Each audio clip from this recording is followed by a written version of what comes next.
কি রে রাহুল, বাড়ি থেকে চিঠি পাঠিয়েছে দেখি। তুই এমন করছিস কেন বলতো? যার চিঠি তাকেই খুলতে দে। না না তুই খোল।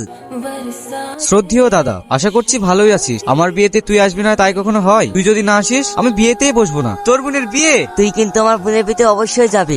আমি আবার। তোকে যেতে হবে। ঠিক আছে। দাদু বাবু কি হয়েছে? বিয়ের গাড়ি আসার সময় রাস্তায় অ্যাক্সিডেন্ট গাড়ি বড় মারা গেছে।